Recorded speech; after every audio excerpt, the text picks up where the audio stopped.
everyone, welcome to another video. I am so excited to be over on the Split Coast Stampers blog and YouTube channel today, sharing this background technique to make a bokeh background.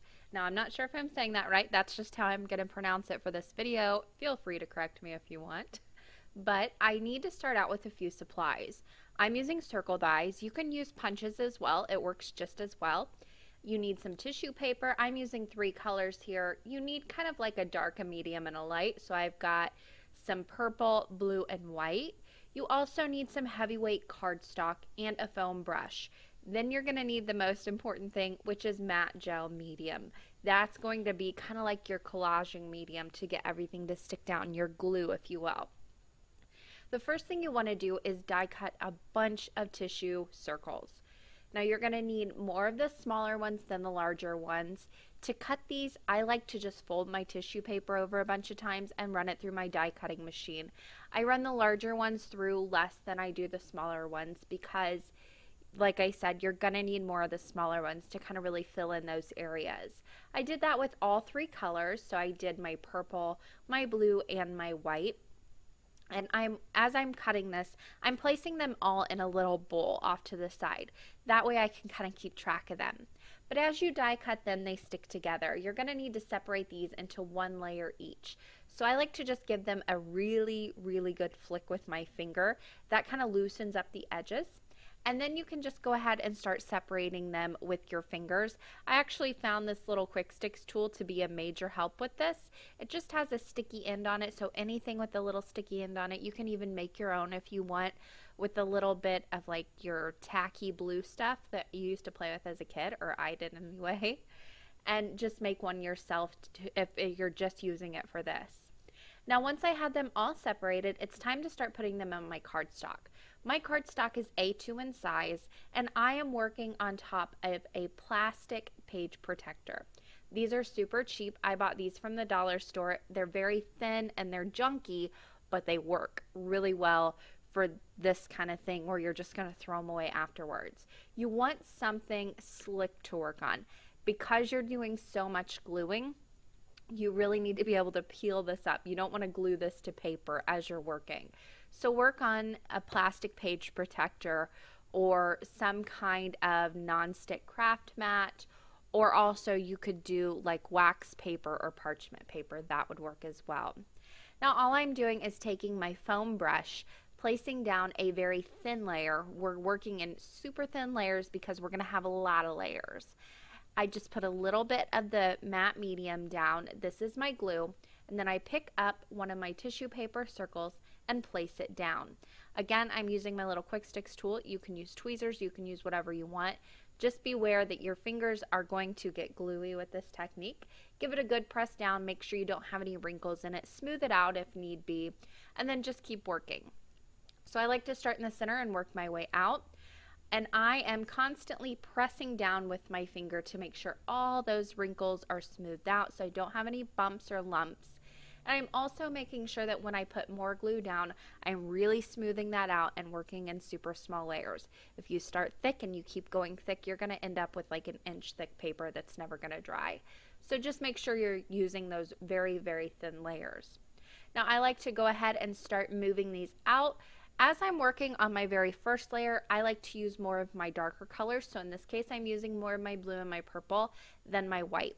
My white I will save for the top layer to kind of soften everything up. You also want to make sure that you're overlapping all of these. That's what's really going to give you that bokeh look. So make sure you're overlapping, and you can see through these as you overlap them, but that is the look you are going for. You can see as I place white ones over the top too, it really softens up the look of the ones underneath it. Again, that's just going to help with that more out of focus look. I'm also placing some of these off the sides of the panel. That's okay. We'll go back and trim this up later so it measures the A2 size. Don't worry about any that are hanging off the edges right now. It's super simple to cut off later. Now, even though I'm working with these 3 colors today and I'm working on cardstock, you can do this with so many different things. I've actually done this technique in Bible journaling. I will leave that linked in the top right-hand corner if I remember to. And also, you can use whatever color combination you want. So here I'm using the blues and the purples and the whites. You can switch this up. You could do a rainbow. You could do, I have another card that I'll share at the end where I use a green and an orange and a white. You can go color coordinated for the holidays or for somebody's birthday, whatever it is you want to do.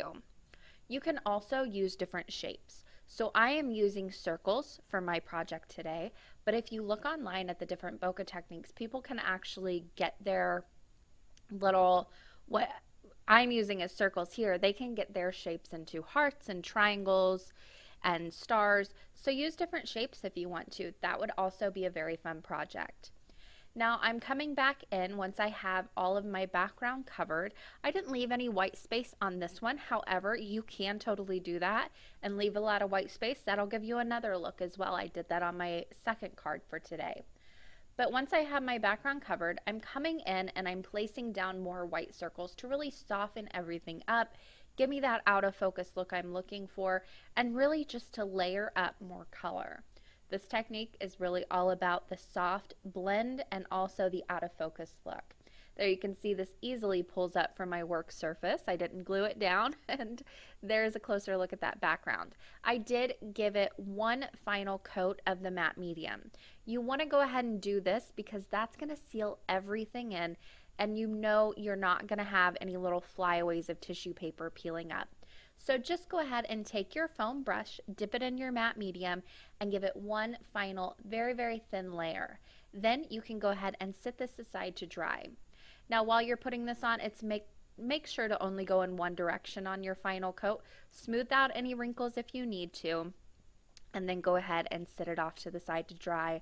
I actually let mine dry overnight, and then I came back and peeled it up, and you can see it looks beautiful. It's ready to go.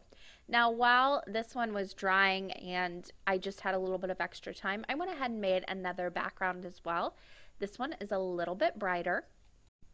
Oh, I should mention before I go on to the next one, whenever you're sitting it off to the side to dry, make sure you're drying on that same plastic sheeting or wax paper so it doesn't glue to your surface you're letting it dry on. There's that second background I made as well. You can see I kept more white space in it, and I really used brighter colors for that one instead of the more muted tones. Now, like I said, you want to go ahead and clean up your edges. I'm using scissors. You can use your paper trimmer, whatever you want. You could also use a craft knife and just trim up those edges, make sure they're nice and flush. Then it was time to finish these both off into cards. For my purple and blue, I went ahead and turned it into a Winter Wishes card.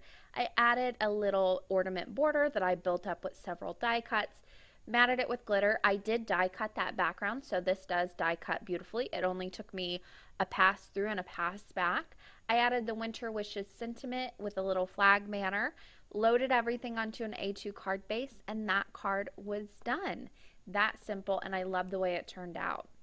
Now for my second card, I went ahead and kept my background A2 size, put that on an A2 card base, added a happy birthday vellum panel with a black frame around it and a few black balloons to really highlight that background. I used the vellum panel to make sure you could still see that bokeh background behind the happy birthday as well. That's going to do it for me today. I hope you guys enjoyed this technique. There are going to be links on the left side of your screen you can click on, as well as subscribe to my channel over there. All my social media links are down below. Thanks for watching today, and happy crafting.